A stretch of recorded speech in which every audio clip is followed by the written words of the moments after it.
আপনারা শুনছেন গল্প নীড়। আজকের গল্প তারানাথ তান্ত্রিকের কবজ।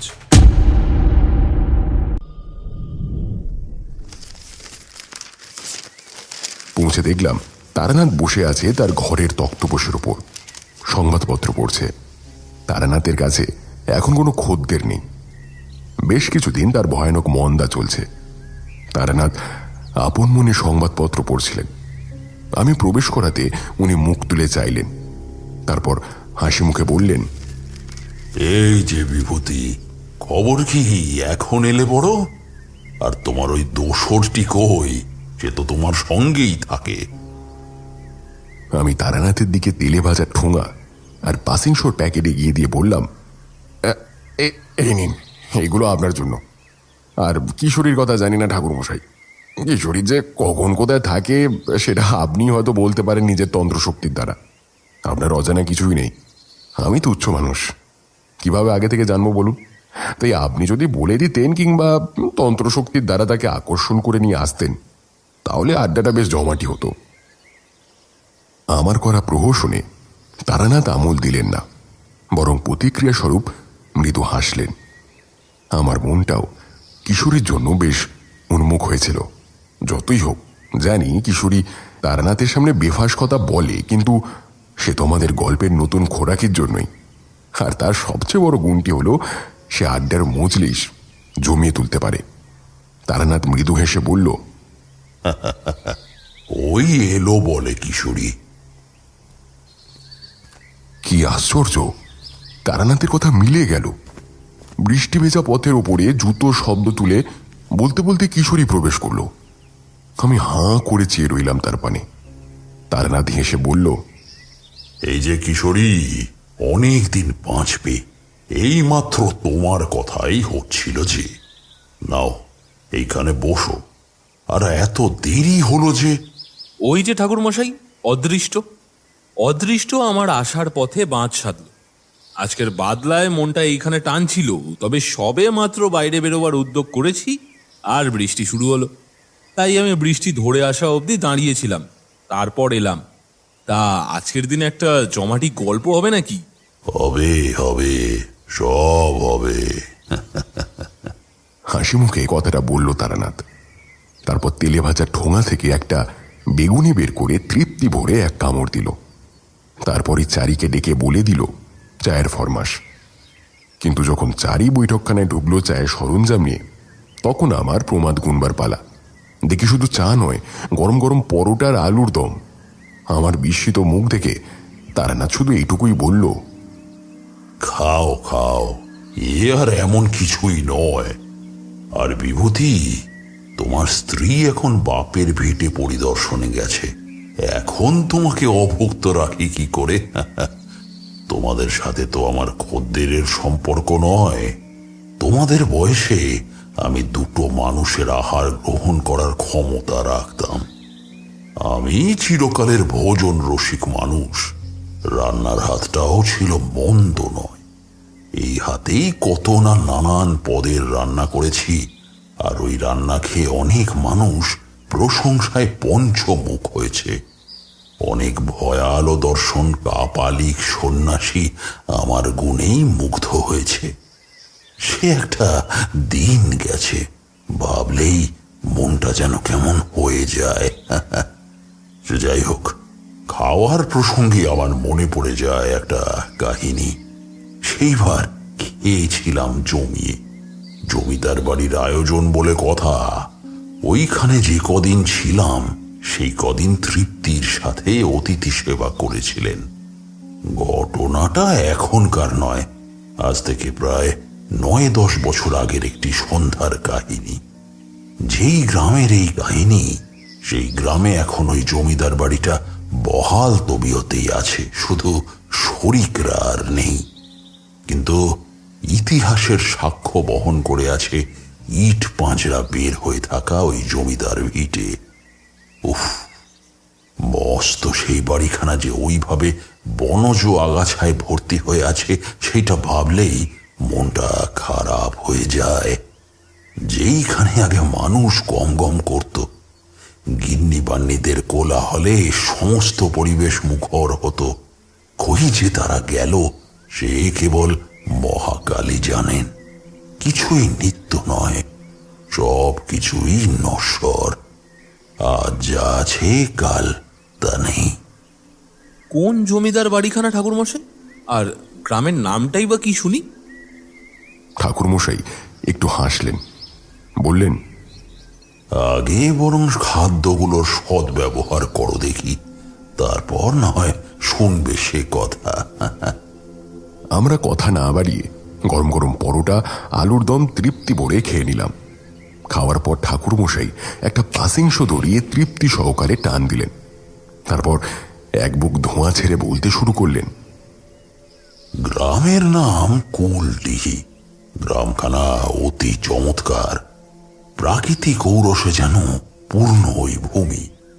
এখনকার কথা জানি না, তবে 9-10 বছর আগেকার পরিবেশ আমার চোখের সামনে ভেসে আছে। কিন্তু ওই গ্রামের বুকে যে ভয়ঙ্কর কিছু একটা সকলের অলক্ষ্যে ঘটে চলেছিল, সেই কথা কোনো মানুষই জানে না। আমি সাধনার থেকে প্রাপ্ত শক্তির দ্বারা ওই কথা জানতে পারি, কিন্তু শুরুতেই কাউকে কিচ্ছু বলতে পারিনি। শান্তিপ্রিয় মানুষ যদি হঠাৎ কিছু শোনে, তাহলে ওই কথা কেউ সহজভাবে নেবে না, ফলেই আতঙ্ক মানুষের মনে ভয়ের জন্ম দেবে। উফ, আজকে ভাবলেও যেন গায়ে কাঁটা দেয়। নিজের চোখে ওই অবিশ্বাস্য ব্যাপার যে লক্ষ্য করেছিলাম, সেইটা মন কিছুতেই মেনে নেয়নি প্রথমে। তবে মধুসুন্দরী দেবীর কৃপাধন্য আমি, তাই ওই ব্যাপার থেকে উদ্ধার পাই। আর যার সঙ্গে ওইটা ঘটেছিল সেও উদ্ধার পেয়েছিল কোনো ক্রমে। তারানাথের কথার মাঝে লক্ষ্য করলাম যে বাইরে বজ্রবিদ্যুৎ সহ শুরু হয়েছে মুষলধারায় প্রলয়ঙ্কর বৃষ্টি।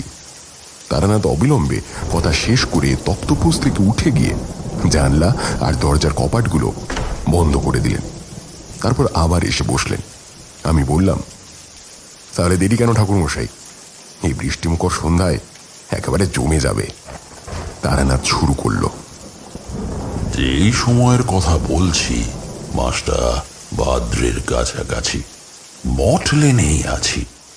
9-10 বছর আগে আমার কারবারে যেইরূপ পসার ছিল, এখন তার অর্ধেকও নেই। বললে বিশ্বাস করবে না, ধরো আমি হাত দেখা শেষ করে স্নান করে দুপুরে ঘুম দেওয়ার চেষ্টা করছি, তখনই অনেকগুলো খদ্দের একসঙ্গে এসে আমার দরজায় টোকা মারতে শুরু করলো। তখন তাদের আর ফিরিয়ে দিই কি করে? অগত্যা তাদের নিয়েই আমার দুপুরের অধিকাংশ সময় অতিবাহিত হয়। অর্থ আসতে শুরু করলো অঢেল। তুমি তো জানোই, জোয়ান বয়সে আমি কম শৌখিন ছিলাম না। রেস কোর্সে গিয়ে নিজের অর্জিত ক্ষমতার দ্বারা অনেক টাকার দাঁও মেরে অনেক অর্থ বাড়ি নিয়ে আসতাম। যাই হোক, একদিন তক্তাপোষের উপর বসেছিলাম আর খুব মনোযোগ দিয়ে একখানা তাবিজ তৈরি করছিলাম। খদ্দেরের ফরমাস ছিল তাই। তাবিজ তৈরি করেছিলেন? হ্যাঁ বিভূতি, তাবিজ তৈরি করার অনেক কৌশল আছে জানো তো। একজন ব্যক্তি আমার কাছে সপ্তাহখানেক আগেই এসেছিল। আমি তার মুখ দেখেই বিপদ সম্বন্ধে ওয়াকিবহাল হয়ে গেছিলাম। ফলে ওই ব্যক্তি আমাকে যখন বললেন যে ঠাকুরমশাই আমাকে উদ্ধার করুন, অনেক দূর থেকে এসেছি, তখন আমি কিছু না ভেবেই গড়গড় করে আপাদমস্তক বলে দিয়েছিলাম। এও বুঝেছিলাম যে তার মনের কোণে আমার সম্পর্কে একটু সন্দেহ আছেই, কারণ ওই ব্যক্তি অনেক ঘাত প্রতিঘাতের মধ্যে দিয়ে গেছিল। সকলেই তার পকেটের ভার লাঘব করেছে, ফলেই বুঝতে আর দ্বিধা নেই। আমাকে বাজিয়ে দেখার জন্য নিজে থেকে ওই ব্যক্তি প্রথমে কিচ্ছু বলেনি, কিন্তু আমার কাছে তার সম্বন্ধে যাবতীয় কথা শুনে ওনার দুই চোখে যে বিস্ময় উৎপন্ন হয়েছিল, সেটা ভাষায় প্রকাশ করা যায় না। তা হয়েছিল কি ওনার? তার গ্রহ দোষ ছিল, যার ফলে অনেক ক্ষতি হচ্ছিল। সাঁইথিয়া লাইনে তার বাড়ি। ওইখানেই তার পৈতৃক আমলের বাড়ি। ব্যক্তির নাম ছিল রমাকান্ত চক্রবর্তী। বেশ সাত্ত্বিক মানুষ, শুদ্ধাচারে থাকে, আর বাড়িতে রাখা আছে নারায়ণ শিলা। ওই শিলাকে জল আর প্রসাদ অর্পণ না করে কিছুতেই উনি জল স্পর্শ করেন না। এ হেন মানুষের সত্যি খুব দোষ চলছিল। ঈশ্বরের অশেষ কৃপা ছিল, তাই সে বেঁচে ছিল। তার জায়গায় অন্য কেউ থাকলে হয়তো এতদিনে মৃত্যুর কোলে ঢলে পড়ে বিদেহী হয়ে ঘুরে বেড়াতো। ব্যক্তিটির যখন একেবারে দেওয়ালে পিঠ ঠেকে গেছে, তখন তাকে কেউ যেন জানিয়েছিল আমার কথা। বলেছিল যে আমার কাছে যদি আসে তবে উদ্ধার পেতে পারে। আর আশ্চর্য লাগবে তোমার এই ভেবে যে যিনি রমাকান্ত বাবুকে আমার দোরগোড়ায় পাঠিয়েছিলেন তিনি আমার বিলক্ষণ পরিচিত। উনি আমার কাছ থেকে নিজের যাবতীয় সমস্যার বিবরণ শুনে যখন হকচকিয়ে গেছেন, তখন আমি বলেছিলাম ওনাকে, আরে আপনাকে বীরেশ্বর বাবু পাঠিয়েছেন? ওনার সাথে তো আমার দারুণ আলাপ আছে। উনি আরো অবাক হয়ে গিয়েছিলেন, কিন্তু মুখে তেমন কোনো উচ্চবাচ্য করেননি। আমি টের পেয়েছিলাম কথা বলতে গিয়ে উনি যেন অদম্য ভয়ে ঢোক গিলছেন, যেটা অনেক মাত্রায় স্বাভাবিক। ওনার উপর একটা অশুভ শক্তি ক্রিয়া করে যাচ্ছে সারাক্ষণ, যেটা ওনাকে তিষ্ঠ হতে দিচ্ছে না। আমি সাময়িক সময়ের উদ্ধারের জন্য তার উপর একটা মন্ত্র চালনা করলাম। দেখলাম তাতে উনি অনেক ধাতস্থ হলেন, কিন্তু ওইটাই যে একেবারে মোক্ষম প্রতিকার তা কিন্তু নয়। এই মন্ত্রের গুণ অনেক মাত্রায় কমে যাবে যখন উনি আবার ওই শক্তির সান্নিধ্যে প্রবেশ করবেন। ওই যে তোমাদের একটা প্রক্রিয়া করে স্তম্ভন দেখিয়েছিলাম, যার গুণ সাময়িক সময়ের জন্য, এইখানেও ব্যাপারটা হুবহু এক ধাঁচের। যাই হোক, সব কিছু দেখে শুনে তাই আমি তাকে পরামর্শ দিলাম যে একটা তাবিজ বানিয়ে দেব। ওইটা একটা তিথিতে ধারণ করতে হবে, তাহলে ধীরে ধীরে দোষগুলো কেটে যাবে। আমাকে শুরুতে ওই ব্যক্তি নিজের নাম আর গোত্র একখানা কাগজে লিখে 501 টাকা দক্ষিণা দিয়ে ওইখান থেকে নিষ্ক্রান্ত হলেন। বলে গেলেন যে 2 সপ্তাহ পরে সে আসবে, তখন সে এইখানে এসে আমার বাড়ি থেকেই ধারণ করে নিজের দেশের বাড়ির উদ্দেশ্যে রওনা দেবে। কাছেই কোথায় যেন থাকে, কিন্তু ব্যবসার দেখভালের জন্য অনেক স্থানে তাকে ঘুরে বেড়াতে হয়। আমি আর কিছু না বলে ওই কাজেই লেগে গিয়েছিলাম। তাবিজ বানাবার জন্য উত্তম তিথি আছে, যেটা সম্পর্কে অনেকেই জানে না। এই কবচের মধ্যে যে কি গুণাবলী আছে সেইটা আমি তোমাকে বলে বোঝাতে পারবো না বিভূতি। তবে অনেক বিপদ থেকে বিপন্নকে উদ্ধার করে আমার স্বচক্ষে দেখা। আমার বেলায় অবধি একটা কবচ আমার গুরুদেব করে দিয়েছিল। এখনো অবধি কোনো অশুভ শক্তি আমাকে স্পর্শ করতে পারেনি। বলি তারানাথ তার বাম হাতে বাঁধা একটা মাদুলি গোছের কিছু দেখালো। আমি প্রশ্ন করলাম, কই বললে না তো ওই কবচ কি করে বানায়? আপনি তো বলেছিলেন যে ওইটুকু সম্বন্ধে বলবেন। তারানাথ স্বভাবতই একটু ভেবে নিয়ে বলতে শুরু করলো, এই কবচ হয় ভিন্নভাবে তৈরি, কিন্তু ব্যক্তি বিশেষে তাদের অনেক সমস্যার কথা শুনে একজন প্রকৃত অভিজ্ঞ সাধক দিন নির্ধারণ করে কোন কবচ দ্বারা ওই ফাঁড়া কাটানো যাবে ওইটা মনে মনে স্থির করে। আর এই কথাটা অবশ্যই মনে রাখা দরকার যে শুধু ওইটা ধারণ করলেই যে হবে তা কিন্তু নয় বিভূতি। একটা নির্দিষ্ট নিয়ম তোমাকে মান্য করতে হবে, তাহলেই উপযুক্ত স্তরে গিয়ে তুমি অনেক বেশি মাত্রায় সুবিধা পাবে। আমার গুরুদেব যখন আমাকে বলেছিলেন এই কবচটা ধারণ করতে, তখন আমি প্রস্তুত হই আর অনেক কিছু গুচ্ছ প্রণালী মেনে তারপর ওইটা ধারণ করি। বলাই বাহুল্য, উগ্র তেজ সম্পন্ন তাবিজ সাধারণ মানুষ ধারণ করতে পারে না কখনোই। যাই হোক, সাধারণ মানুষের ব্যাপার শুনে নানাবিধ তন্ত্রমতের দেবদেবীর শরণাপন্ন হতে হয়, আর সদ্গুরু তোমাকে ওই বিষয় না বলা অবধি তুমি যদি কোনো কবচ বানাতে যাও তাহলে কিন্তু মৃত্যু অনিবার্য। যার থেকে তুমি বাঁচবার তাগিদে ওই কবচ বানাতে চাইছো সেইটাই যদি সঠিকভাবে না করো তাহলে বিপরীতমুখী ক্রিয়া তোমাকে অচিরেই ধ্বংস করে দেবেই, কেউ পরিত্রাণ দিতে পারবে না। জমিদার বাড়ির যেই কাহিনীটা বলবো বলে স্থির করেছি ওইটাও কিন্তু এই ধরনের। কিশোরী বলল, আপনার বানানো ওই কবচটা রমাকান্তবাবু ধারণ করেছিলেন? ওই কবচ উনি কথা মতো হপ্তা 2 পরে সে আমার সামনেই ধারণ করেছিলেন। আমাকে তারপর পত্র মারফত জানিয়েছিলেন যে যেই কারণে ওনার অশুভ শক্তির শিকার হয়েছিলেন ওই কারণটা এখন সম্পূর্ণ কমে গেছে। রাতে তিনি প্রায় ঘুমের মধ্যে একজনকে দেখতে পেতেন। ওই ব্যক্তিকে তিনি ভালোভাবেই চিনতেন। ওই ব্যক্তির সাথে তার কারবার ছিল এক সময়, কিন্তু ওনার স্বপ্নে আসা ওই ব্যক্তি হঠাৎ করে অপঘাত মৃত্যুর শিকার হয়। ফলে প্রতি রাতে রমাকান্ত বাবুর স্বপ্নের মধ্যে এসে তিনি ভয় প্রদর্শন করতেন। এও উনি বলেন যে মৃত্যুর দিন নাকি সন্ধ্যার সময় ওনার কথাই চিন্তা করছিলেন, তারপরেই দেখা পান। সন্ধ্যার পর উনি হাত পা গুটিয়ে আনমনে বসেছিলেন। সবে তখন ওই ব্যক্তি মৃত্যুর পর নিজের দেহ ছেড়েছে, আর মৃত্যুর পরই আত্মার ঊর্ধ্বগতি পায় না। ফলে তিনি ওই ব্যক্তিটিকে স্মরণ করা মাত্রই দেখলেন হুবহু একই চেহারার মানুষ তার সামনে নিজের ঝলসে যাওয়া দেহটা নিয়ে দাঁড়িয়ে আছে। এই ব্যাপার শুধু 1-8 দিন নয়, বহুদিন ধরে চলেছিল। যাই হোক, ওই সমস্যার সুরাহার পর নিজের দেশের বাড়ি থেকে মানি অর্ডারে অনেকখানি দক্ষিণা আমাকে পাঠিয়েছিলেন। তুমি জানো না বিভূতি, প্রেতের প্রতিহিংসা পরায়ণতা যে কতটা ভয়ঙ্কর সেই আমি দেখেছি। ইচ্ছে করলে অনেক শক্তির সত্ত্বাধিকারী হতেই পারে। মৃত ব্যক্তির আত্মা প্রেত রূপে মানুষের সমূহ অনিষ্ট করতে পারে। কিন্তু রমাকান্তবাবু এমন কি করেছিল যে ওনার পেছনে ওই বজ্রাহত ব্যক্তির প্রেতটা লেগেছিল?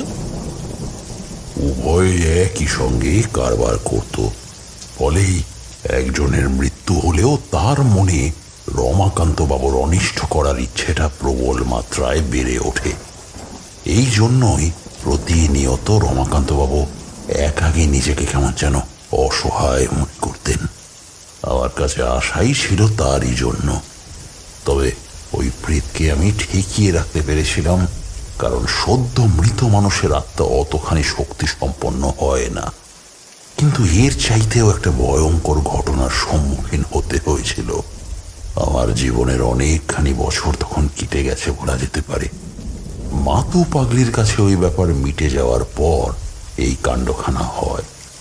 কিন্তু মনে রাখার ব্যাপার হলো এই যে সব আত্মা আবার খারাপ হয় না, নইলে তো জগতের নিয়ম সরাসরি পাল্টে যেত কিনা। আমার মনে আছে কাহিনী। আমার বয়স খুব বেশি নয়, 31, কিন্তু তখন আমি ঘোরতর সন্ন্যাসীর জীবন অতিবাহিত করছিলাম। যেই কাহিনী তোমাকে বলছি ওইখানে একজন উচ্চমার্গের আত্মাই আমাকে আসন্ন বিপদ থেকে উদ্ধার করেছিল। ওই দিন যদি আমি ওই সাহায্য না পেতাম তাহলে আমাকে আজকে তুমি দেখতে পেতে না। আমি পঞ্চভূতে বিলীন হয়ে যেতাম। ফলেই বুঝতে পারছো সাধকদের জীবন কতটা ঝুঁকিপূর্ণ। তন্ত্র সাধনা করলেই যদি মানুষ সিদ্ধি পেতে পারত সহজে, তাহলে ওই বিদ্যায় শিক্ষার জন্য গুরুর প্রয়োজন হতো না। আমি এইরকম একটা ব্যাপারে অকস্মাৎ জড়িয়ে পড়েছিলাম। বলছি শোনো, কিন্তু মূল ঘটনায় প্রবেশের পূর্বে একটু মেজাজটা খোলতাই করার দরকার আছে। তোরা বসো, আমি একটু আসছি। বলেই তিনি তামাক আনার উদ্দেশ্যে একটু ভেতর বাড়ি গেলেন। বাইরেটা ঘুটঘুটে অন্ধকার, কিছুই দেখা যায় না। তারানাথের কন্যা চারি একটু আগেই লণ্ঠনটা জ্বালিয়ে দিয়ে গেছে, ফলে ওই আলোটা সরাসরি ম্লানভাবে আলোকিত করছে। আমার মনে হচ্ছিল যে আজকের এই পরিবেশটা ভৌতিক গল্প শোনার জন্য একেবারে উপযুক্ত। সে যাই হোক, তারনাথ প্রবেশ করল এবং হুঁকোতে টান দিয়ে বলতে শুরু করলো, তখন আমি পূর্ববঙ্গের একটা গ্রামে সদ্গুরুর সন্ধানে বেরিয়ে বেড়াচ্ছি। আমি সাধনা করার চাইতে বেশি ভ্রমণ করেছি পায়ে হেঁটে। তা একবার এমন একটা স্থানে এসে পৌঁছলাম যেখানে আমার কিছুই চেনা নেই, জনমনীষীর চিহ্ন অব্দি নেই, শুধু বনময় অঞ্চল। ওইখানে একজনের সাথে দেখা হলো। দেখেই মনে হচ্ছিল সাধন ভজন করে। বয়স খুব বেশি হলে আমার মতোই, কৌপিন পড়ে আছে, কপালে রক্তবর্ণ তিলক। দেখেই বুঝে ফেলা যায় যে একজন শাক্ত মন্ত্রের উপাসক। হৃষ্টপুষ্ট দেহ, ওই দেহ থেকে বেরোচ্ছে ছটা, মানে সাধনা করে কিছুটা হলেও সিদ্ধি পেয়েছে। নদীর পাশে দাঁড়িয়েই প্রথমে হাতের কলসি পাড়ে রেখে দিয়ে কয়েকবার নদীর জলে দিল ডুব। তারপর গা হাত পা মুছে শুকনো বস্ত্র পরিধান করে সূর্য মন্ত্র সমাপ্ত করে শেষমেশ নিজের কলসিটা পূর্ণ করল। তারপর আমার দিকে এগোতে এগোতে একবার থমকে দাঁড়ালো। তারপর কপালের মাঝে ভাঁজ ফেলে জিজ্ঞাসা করলো, কে হে তুমি? তোমাকে তো এই গ্রামে এর আগে দেখেছি বলে মনে পড়ে না। আগে আমি এই গ্রামের কেউ নই, ভিনদেশী, পথ হাঁটি আর ঈশ্বরের নাম করি। এইখানে নতুন এসেছি, আশ্রয় খুঁজছি, কিন্তু তেমন কোনো মন্দির কিংবা ওই জাতীয় কিছুই আমার নজরে পড়ছে না। তাই ভাবছি কোথায় গেলে সুবিধা হবে। কথাগুলো বলতে বলতে আমিও তার দিকে এগিয়ে গিয়েছিলাম। উনি আমাকে আপাদ মস্তক দেখে বললেন, দেখে তো তোমাকে সাধক শ্রেণীর মনে হচ্ছে। তাহলে এক কাজ করো, তুমি আমাদের আস্তানায় চলো। ওখানে আমার গুরুর আশ্রম আছে। কিছুদিন ওখানে থাকার পর না হয় চলে যেও, অসুবিধা কিছুই নেই। আমি রাজি হলাম। যেতে যেতে কোনো কথা হলো না। আমি শুধু ওই ব্যক্তির পথ অনুসরণ করে একটা বাঁশ বাগানের ভিতর দিয়ে সরু পথ ধরে চলি। বনজ অঞ্চলের ভিতরে দিনের আলো প্রবেশ করেনি। পাখ পাখালির গুঞ্জন কানে ভেসে আসছে, আর বনটা থমথম করছে নির্জনতায়, যেন এইখানেই বিরাজ করছে অপার শান্তি।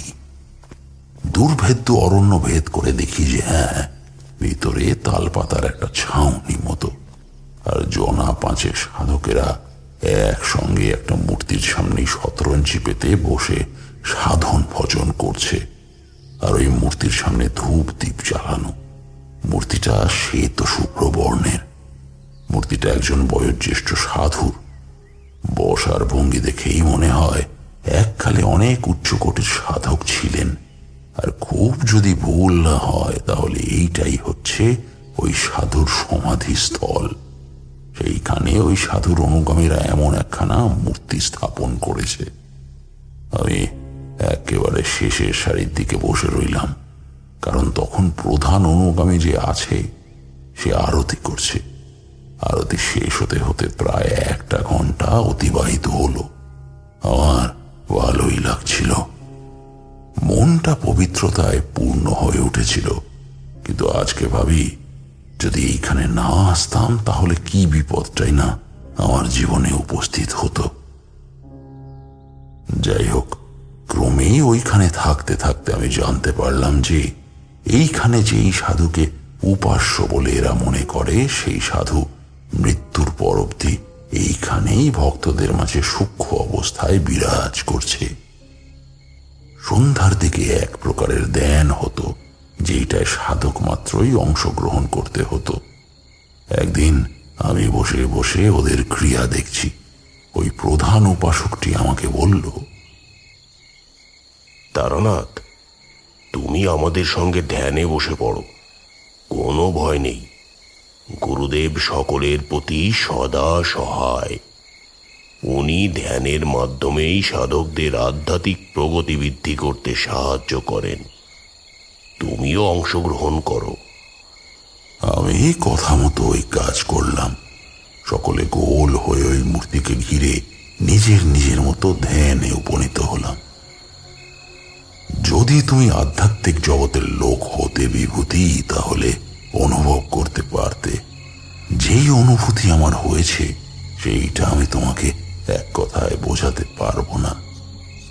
তো বলি, চোখ বুঝে যোগ সাধনায় বসার পর ওই প্রধান উপাসক সংস্কৃতে সকলকে শুনিয়ে একটা দুর্ভেদ্য মন্ত্র বলতে শুরু করলো। উফ, সে কি গমগমে কণ্ঠ, পিলে চমকে যায়। আর যতই শুনি ততই যেন মন কেন্দ্রীভূত হয়ে যায়।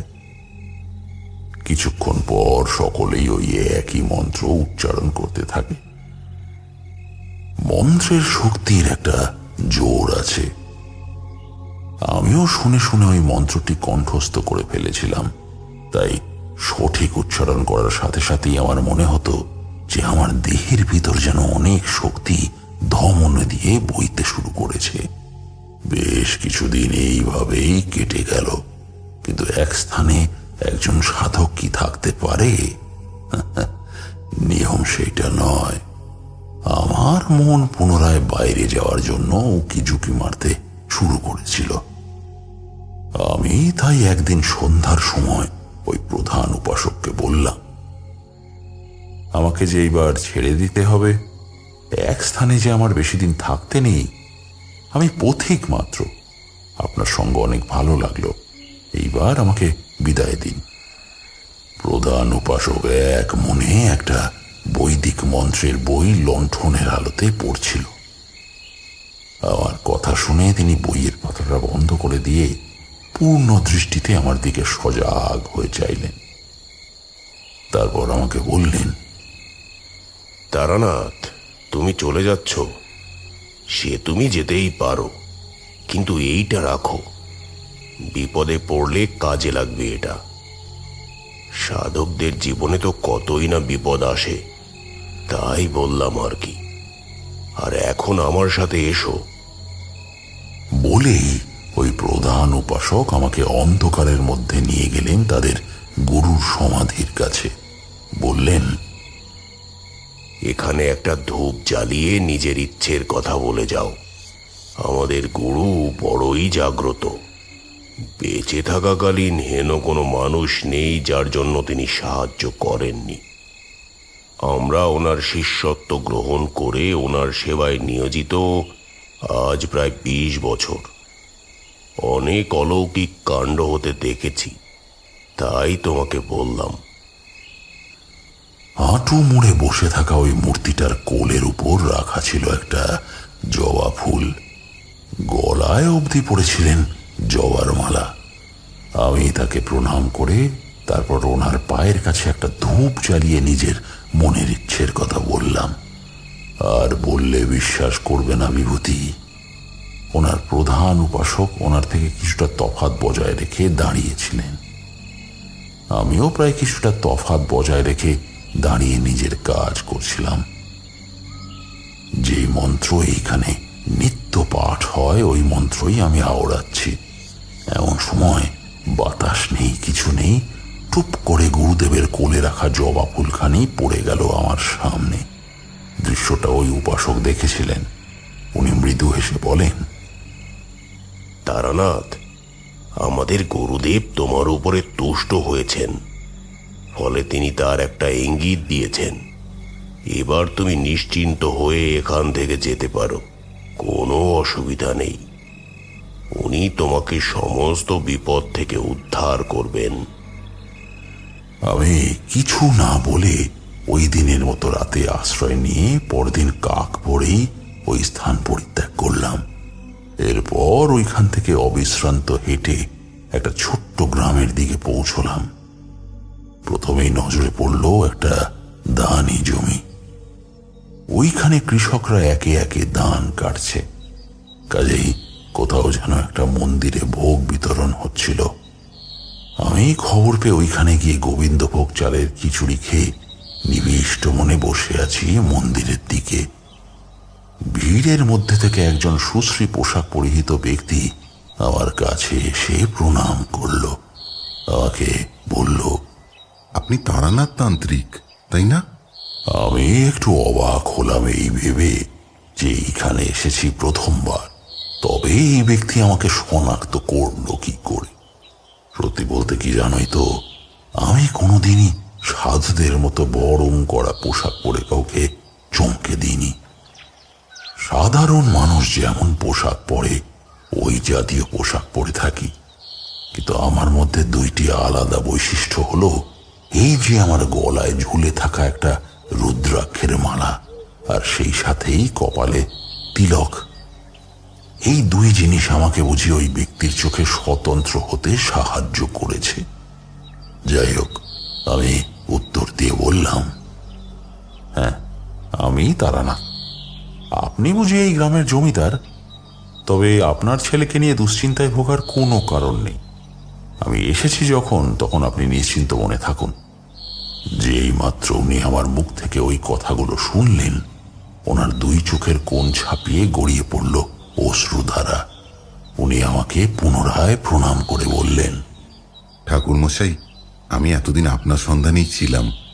এখন আপনি সত্বর চলুন, নইলে যে খোকার বড় বিপদ বাড়বে বই কমবে না। চলুন, এই কাছেই আমাদের বাড়ি, ওইখানে গেলেই সব কিছু দেখতে পারবেন।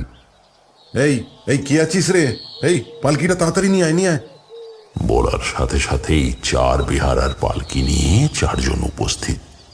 আমি কিঞ্চিত আপত্তি তুলেছিলাম, কিন্তু জমিদার বাবু শুনলেন না। আমাকে বললেন, আমি এই নরসিংহপুর গ্রামের জমিদার। আপনার মতো সিদ্ধ সাধককে আমি খালি পায়ে রোদে করে কি করে নিয়ে আসতে পারি বলুন তো? হ্যাঁ, আপনি চলুন আমার সাথেই। আমি ওনার কথায় রাজি হয়ে পালকিতে চড়ে বসলাম, কিন্তু ওনার মধ্যে বিশেষ প্রফুল্লতা দেখলাম না। দেখি কেমন যেন ম্রিয়মান হয়ে উনি চুপচাপ বসেই আছেন। বুঝলাম যে ওনার মনের ভিতর ক্রমাগতভাবে শুধু চলছে ভাবনা, আদৌ তার ছেলে সুস্থ হবে তো?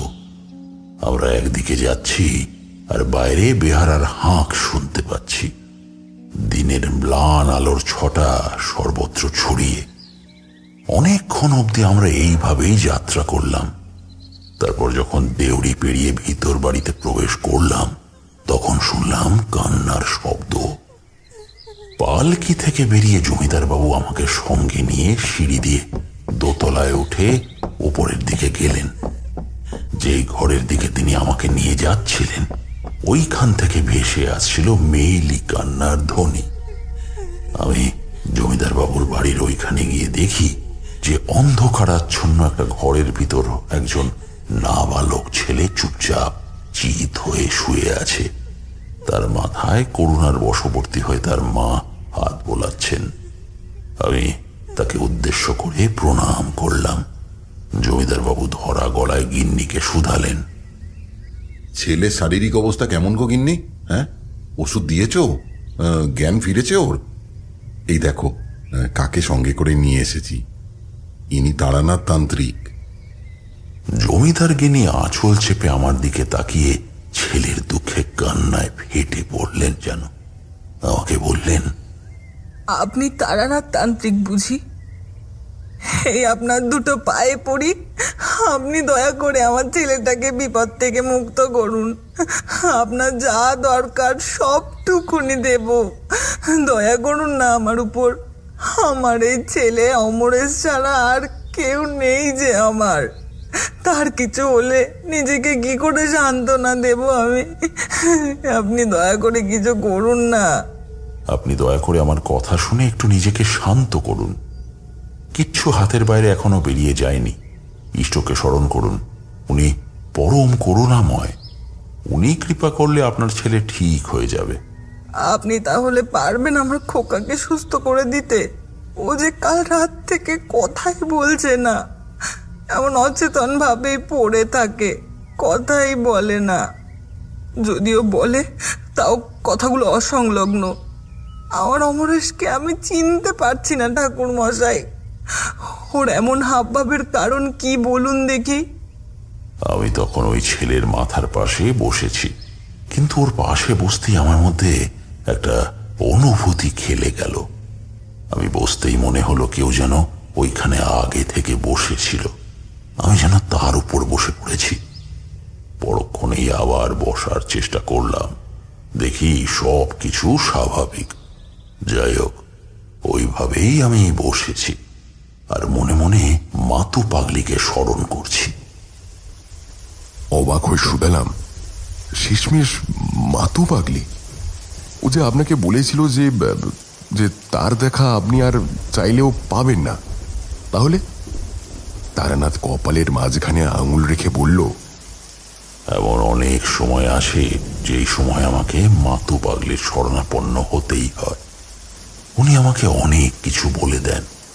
আমার কানে কানে মাতু পাগলি ওই মুহূর্তে অনেক কিছু বলল। মাতু পাগলি শুরুর দিকে আমার সঙ্গে অনেক দিন অবধি ছিল। আমি অনুভব করতাম ওর একটা শক্তি আমার সঙ্গে ছিল। অবশ্য আমার কোনো ক্ষতি করেনি কোনোদিন, কিন্তু স্মরণ করলে আমাকে আগাম কি করণীয় বলে দিত। এই ক্ষেত্রেও হলো ঠিক তাই। মাতু পাগলিকে স্মরণ করতেই সে আমাকে বলে দিল কি করতে হবে। আমি তখন জমিদার বাবুর দিকে দৃষ্টিপাত করে বললাম, আপনার ছেলের ঘর বুঝি এটা?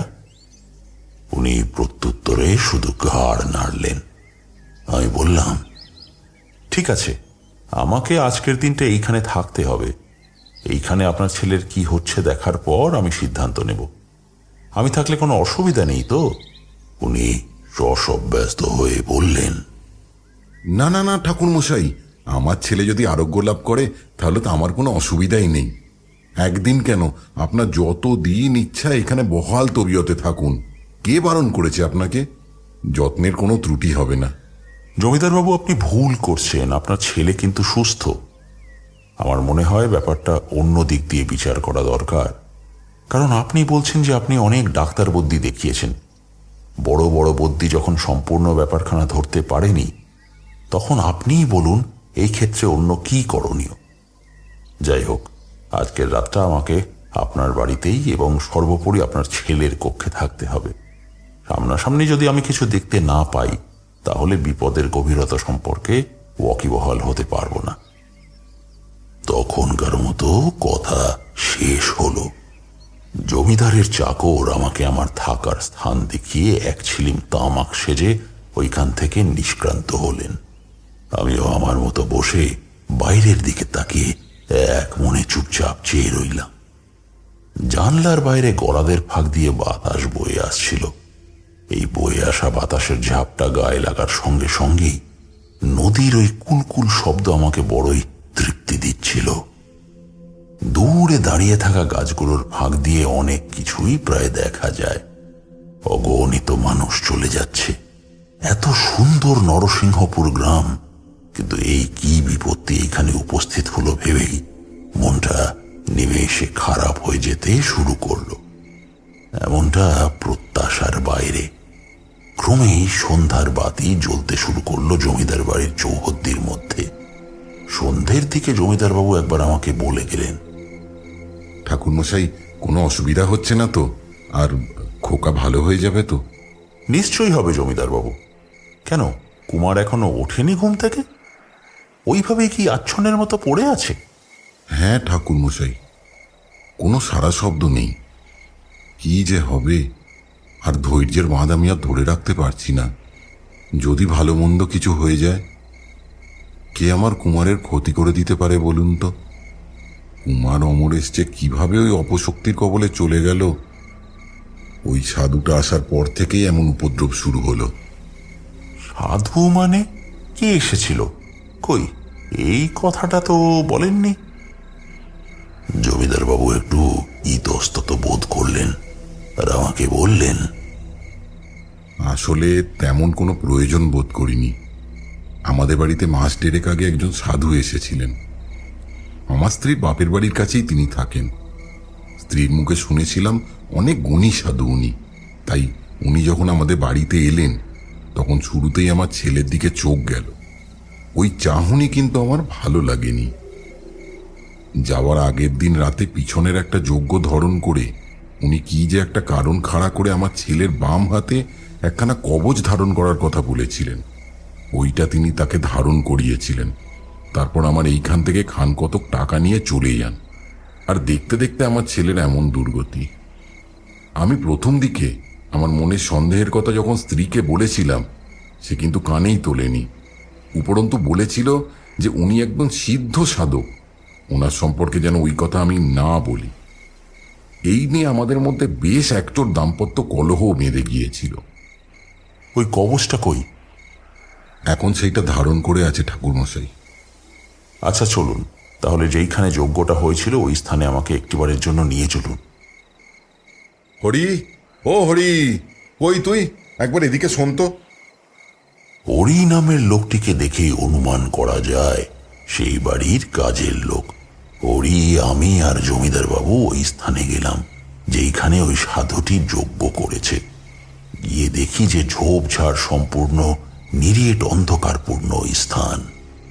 দুইজনকে দাঁড় করিয়ে আমি লণ্ঠন নিয়ে ওই ঘিঞ্জি স্থানে গেলাম। গিয়ে দেখি যে বহুদিনের যাতায়াত না হওয়ার কারণে ওইখানে এক গাদা লতা গুল্মের ঝোপ জন্মেছে। ফলে ওইখানে যে মাস দেড়েক আগেকার সাধুর ওই যজ্ঞের উপকরণ খুঁজে বের করা যে অসম্ভব সেটা বোঝাই যাচ্ছে। আলো নিয়ে ইতিউতি খুঁজতে খুঁজতে শেষমেশ পেলাম যেটা দরকার। দেখি যে একেবারে মাটির সঙ্গে কি যেন মিশে আছে। ওইটা দেখেই আমার টনক নড়ল। আমি হরির উদ্দেশ্যে বললাম, হরি, তুমি একটা কোদাল নিয়ে দ্রুত এসো। জমিদার বাবু উদ্বেগপূর্ণ স্বরে বললেন, কি পেলেন ঠাকুরমশাই? পাশেই ছিল একটা ছোট্ট টিনের শেড দেওয়া ঘর। এটার দরজা খুলে হরি একটা কোদাল বের করে নিয়ে এলো। তারপর আমি তাকে একটা নির্দিষ্ট স্থানে কোপাতে বলতেই বার দুই ওই স্থানে মাটি খনন করতে গিয়ে দেখি যে হ্যাঁ, যেইটা সন্দেহ করেছিলাম সেইটাই হলো। ওই সাধু মাটির কয়েক ফুট নিচে একটা গভীর গর্ত করে একটা নরকরটি রেখে দিয়েছে। নরকরটিটি আবার লাল শালু দিয়ে বাঁধা রয়েছে, আর সেই সাথেই কিছু ছাই ভস্যের কিছু প্রলেপ মাখানো। ওইটা দেখেই আমি দুয়ে দুয়ে চার করে ফেলেছি। ওইটা হাতে নিয়ে পুনরায় গর্ত বুঝিয়ে ফেলে ঝোপঝাড় ডিঙিয়ে জমিদার বাবুর কাছে পৌঁছলাম। নরকরটিটি দেখিয়ে আমি জমিদার বাবুর উদ্দেশ্যে বললাম, এইটা আপনার ভিটের ঈশান কোণে কি করছে জমিদার বাবু? এইটাই যে সব অনর্থের মূল। আমার মনে হয় ওই সাধু আপনার মস্ত বড় অনিষ্ট করার জন্য এই কাজটি করেছে। আপনার উদারতার সুযোগ নিয়ে সে এইখানে এসেছিল যে ওই সাধু কোনো রাতের দিকে একটা ক্রিয়াদি করে আপনার ভিটের চৌহদ্দির মধ্যে এইটা রোপণ করেছে। মূলত এই কারণেই আপনার ছেলের অবস্থা খারাপ। জমিদার বাবু কিছু বুঝে ওঠার আগেই দেখি যে ভিতর বাড়ি থেকে একটা শোরগোল উঠল। আমি, হরি আর জমিদার বাবু দ্রুত ওই স্থানে গিয়ে উপস্থিত হলাম। দেখি যা ভেবেছিলাম ঠিক তাই। জমিদার বাবুর ছেলে অমরেশ বিছানার উপর উঠে বসেছে। তার দৃষ্টি সামনের দেওয়ালের দিকে নিবদ্ধ, কিন্তু ওই চাহনি কিন্তু সাধারণ মানুষের মতো স্বাভাবিক নয়। টকটকে লাল বর্ণের ওই দৃষ্টি দেখলেই মনে হয় কেউ যেন তার দেহ ধারণ করে রেখেছে। অমরেশের এমন অবস্থা দেখে জমিদার বাড়ির গৃহিণী তখনই কান্নায় ফেটে পড়ল, কিন্তু অমরেশের কোনো মাত্রায় হেরদোল নেই। সে ওইভাবেই বসে থেকে মাথা নাড়াচ্ছে। ইতিমধ্যে এই খবর গ্রাম শুদ্ধ অনেক স্থানে রাষ্ট্র হয়ে গেছে। আমি মনে মনে বীজ মন্ত্র আওড়াচ্ছি। গ্রামের অনেক মানুষই ওই দৃশ্য দেখার জন্য সন্ধ্যার শেষ প্রহরে লণ্ঠন নিয়ে উপস্থিত। অমরেশ ধীরে ধীরে মাটিতে পা ফেলল, তারপর সোজা আমার পানে এগিয়ে এলো, আর সামনে প্রসারিত হাতখানা নিষ্ফল ক্রোধে একেবারে কঠিন হয়ে উঠেছে। আমার পানে সে যখনই এগিয়ে এলো তখনই আমি ওইখান থেকেই একটা মন্ত্র পড়লাম। মন্ত্রের গুণে অনেকখানি কাজ হলো। সে আর কিছুতেই আমার পানে আসতে পারল না। আমি সকলকেই বললাম, কেউ এখন আপনারা ওর দিকে যাবেন না, তাহলে কিন্তু প্রাণ নিয়ে টানাটানি অবধি হতে পারে। ওর উপর শয়তান ভর করেছে। আমার পড়া মন্ত্রের বাঁধনের জন্য সে এক পাও এগোতে পারছিল না। একটি স্থানে পাথরের মতো দাঁড়িয়ে গিয়েছিল। আমি তখন জমিদার বাড়ির চৌহদ্দির বাইরে একটা নির্জন স্থানে গাছের তলায় বসে ওই যে আশ্রমের গুরুজি আছে তাকে এক মনে স্মরণ করছি। করতে করতেই মনে হলো কেউ যেন আমার কাঁধে হাত রেখেছে। ভয়ঙ্কর ভয়ে আমি শিউরে উঠলাম। মনে হচ্ছিল আমার প্রয়োগ করা শক্তির জোর যেহেতু সাময়িক, তাই ওই শক্তির প্রভাব কাটতে না কাটতেই অমরেশের ভিতর যে নিজের শক্তির অংশ সঞ্চালন করেছে সে আরো প্রতিহিংসা পরায়ণ হয়ে আমার প্রতি তার মোক্ষম অস্ত্রটি প্রয়োগ করবে। সে যাই হোক, চোখ খুলে দেখি যে আপাদমস্তক রক্তবস্ত্র পরিহিত একজন অতি উচ্চ শ্রেণীর সাধক আমার পানে চেয়ে মৃদুভাবে হাসছেন আর একটা হাত তুলে আশ্বাস বাণী দিচ্ছেন। ওই আশ্বাস বাণী আমার মধ্যে অনেক বলের সঞ্চার করলো।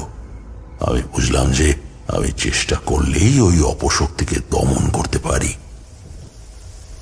হঠাৎ কিশোরী বলে উঠল, উনি কি স্বয়ং মহাকাল ছিলেন ঠাকুরমশাই? না কিশোরী, তবে মহাকাল না হলেও মহাকালের পূজারী ছিলেন। আর মহাকালের হেন কোনো সাধনা নেই যা ওই সাধক করেননি। সেদিন ওই সাধক আমাকে উদ্ধারের জন্য এসেছিলেন। আমি তাকে প্রণাম করলাম আর একই সাথে নিজেকে শুদ্ধ করার জন্য দেহ শুদ্ধি করে গাত্রবন্ধন মন্ত্র পড়তে লাগলাম। কিন্তু সেই সময় অন্ধকারে বুক চিরে দেখা গেল একটা আলোক শিখা। ওই আলোক শিখাতেই গেল আমার মাথা ঘুরে। যে শক্তির বিরুদ্ধে আমি রুখে দাঁড়িয়েছি সেই শক্তি আমার সামনে এসে দাঁড়িয়েছে। নিকৃষ্ট মানের শক্তি যখন কাছে আসে তখন একটু অস্বস্তি বোধ হয়। আর একটা তীক্ষ্ণ কণ্ঠ আমার কানে ভেসে এলো অনেক দূর থেকে। সে বলল, তারানাথ, তুই আমাকে কখনোই পরাস্ত করতে পারবি না, কখনোই না। আমি ওই ছেলেকে নিয়ে যাবই।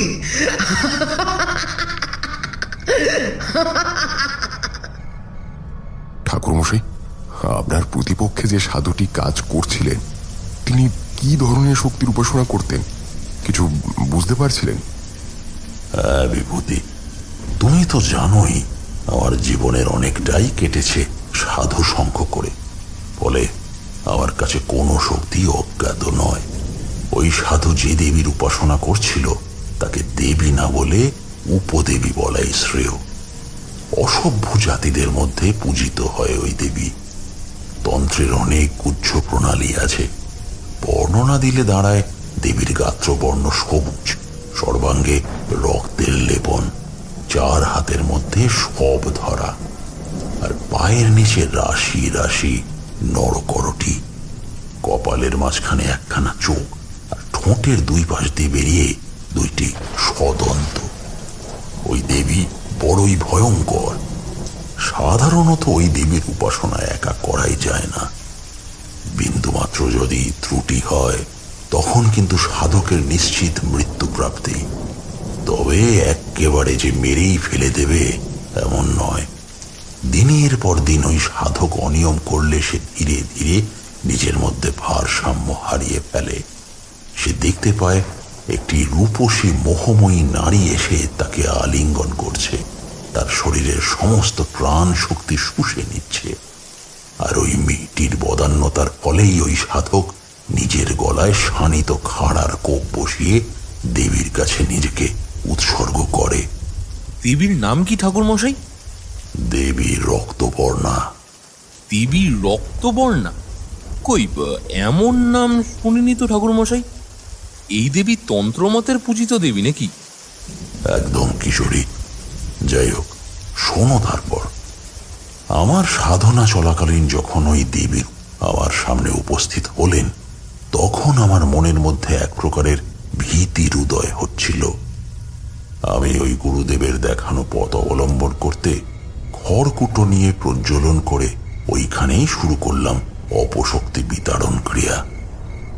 কারণ আমার মনে হচ্ছিল যদি একবার ওই শক্তিকে আমি শুভ শক্তির মাধ্যমে দমন করতে পারি তাহলে আমার দ্বারা হবে না এমন কোনো কাজই নেই তখন। আর ওই ছেলেটিকে পরিত্রাণ দেওয়ার একমাত্র পথ হলো শুরুতেই ওই শক্তির সাথে আমাকে লড়াই করতে হবে। হাতে সময় ছিল খুব কম। আমি যেই গ্রামে ভ্রমণ হেতু যেতাম সেই গ্রামের কোনো না কোনো কারণে আমাকে জড়িয়ে পড়তে হতো, তাই আমার কাছে কিছু উপকরণ রাখাই ছিল। আর ওই আশ্রম থেকে যেহেতু নিজের বিপদের ইঙ্গিত পেয়েছি, তাই আসার পথেই উপযুক্ত সামগ্রী সংগ্রহ করেছি। চোখ বুঝলাম, মনে মনে ওই গুরুকে স্মরণ করলাম, আর হাতের কাছে রাখা উপকরণ দিয়ে একটা নৈবেদ্য প্রস্তুত করার পর শেষ পর্যন্ত ওইটা দিলাম আগুনে অর্পণ করে।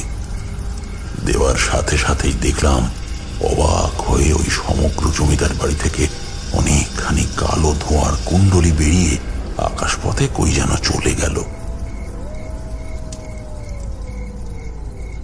এছাড়া আরো অনেক ক্রিয়া করার পর আমি শেষ রাতের দিকে জমিদার বাড়ির দিকে রওনা দিলাম। বাড়ির বাইরে তখন কেউ নেই, সকলেই যে যার মতো দরজায় হিল দিয়েছে। যাই হোক, আমার পদধ্বনি পেয়ে জমিদার বাবু বেরিয়ে এলেন। আমি মুখ দেখে বুঝলাম যে উনি সত্যিই খুব ভয় পেয়েছেন। ওনার পথ অনুসরণ করে গেলাম অমরেশের কাছে। দেখি শয্যাশায়ী ওই ছেলেটি নিশ্চিন্ত মনে ঘুম হচ্ছে। আমাকে জমিদার গৃহিণী কান্না জড়িত স্বরে বলল, ঠাকুরমশাই, ঠাকুরমশাই আপনি এসেছেন? দেখুন না, সমরেশ কথা বলছে না। এখন আমরা কি করব? একটা সময় সে খুব জোরে আর্তনাদ করেছিল, তারপরে কেমন যেন ঝিমিয়ে পড়ে। এখনো অবধি জ্ঞান ফেরেনি। অনুমান করে দেখলাম যে যখনকার কথা জমিদার গৃহিণী আমাকে বলছেন, ওই সময়ে আমি ওই মহা আহুতিটা দিই। ফলে ওই অমরেশের শরীরে যেইটুকু অপশক্তি ভর করেছিল সেইটুকু পর্যন্ত তার দেহের থেকে বেরিয়ে গেছে। আমি নিশ্চিন্ত হয়ে বললাম, আপনার ছেলে এখন সুস্থ। আমি আসছে শনিবার কালী পুজো করে যাব এইখানে, ফলে আপনার ছেলে একেবারে সুস্থ হয়ে যাবেই, কোনো অসুবিধা নেই। আপনাদের এইখানে যে ভালো কারিগর আছে তাকে বলবেন যেন মূর্তিটার ব্যাপারে আমার সঙ্গে কথা বলে নেয়। আর যতক্ষণ না কালী পুজোর কাজ সম্পন্ন হচ্ছে ততদিন আপনারা তাকে কখনোই চোখের আড়াল করবেন না। আমি এই বাড়িতে বন্ধন করে দেব, ফলে ওই আর কোনো শক্তির ক্ষমতা নেই যে আপনাদের ক্ষতি করবে। তবে মা, একটা কথা বলি, সাধকরা হচ্ছে শ্মশানবাসী মানুষ, তাদের সকলকে নিজের গৃহে তুলবেন না দয়া করে। অনেক সাধক অনেক অভিসন্ধি নিয়ে ঘোরে, ফলে বুঝতেই পারছেন আপনার বাপের ভিটার ওই সাধু আদৌ ভালো মানুষ নয়। কি করব বলুন ঠাকুরমশাই? আমার মনে সাধু সন্তদের প্রতি একটু বেশি ভাবভক্তি আছে, তাই ভেবেছিলাম যে সংসারের মঙ্গলের জন্য ওনাকে ডেকে নিয়ে আসি। কিন্তু উনি যে এইভাবে বিশ্বাসঘাতকতা করবেন কে জানতো। জমিদার গিন্নির ওই কথা শুনে আমি আর কিছুই বললাম না। নির্দিষ্ট দিনে ওই কুমার আমার কথা মতো একটা শ্যামা কালী মায়ের অপূর্ব প্রতিমা প্রস্তুত করল, আর আমি ওইটা শাক্ত মতে ষোড়শোপচারে পূজাদি করে শান্তি জল সমস্ত বাড়ির চৌহদ্দির মধ্যে ছিটিয়ে দিলাম। আর পাশেই যে নদী বয়ে গেছে, ওই নদীতে জমিদার বাড়ির একমাত্র উত্তরাধিকারী অমরেশকে নিয়ে গিয়ে ভালোভাবে স্নান করে নতুন বস্ত্র ধারণ করতে বলে আমার সাথে একটা যজ্ঞতে অংশগ্রহণ করতে বললাম। তার হাতে বাঁধা ওই কবচটা আহুতি স্বরূপ দিতে বললাম। জমিদার বাড়ি সম্পূর্ণ বিপদ মুক্ত হলো। আমি বিকেল বেলায় ফিরে আসতে চেয়েছিলাম, কিন্তু জমিদার বাবু আমাকে কিছুতেই ছাড়লেন না। যত রকম ভাবে আমার আপ্যায়ন করা যায় উনি তার ত্রুটি অবধি রাখেননি। গল্প শেষ হয়ে আসার পর তারানাথ একটা দীর্ঘশ্বাস ফেলল। বুঝলাম এখন উনি অতীত স্মৃতি রোমন্থনেই ব্যস্ত হয়ে আছেন। এদিকে দেখি বেশ রাত হয়ে গেছে, বাড়ি ফিরতে হবে। কিশোরী বলল, দারুণ গল্প শুনলাম, বাদলার দিনে জমলো ভালো। চলো হে বিভূতি, এবার ওঠা যাক। আপনাদের কেমন লাগলো গল্পটা কমেন্টে জানাতে ভুলবেন না। আর যদি ভালো লেগে থাকে তাহলে গল্পনির ইউটিউবে সাবস্ক্রাইব লাইক করবেন, সঙ্গে বন্ধুদের সাথে শেয়ার করতে ভুলবেন না যেন।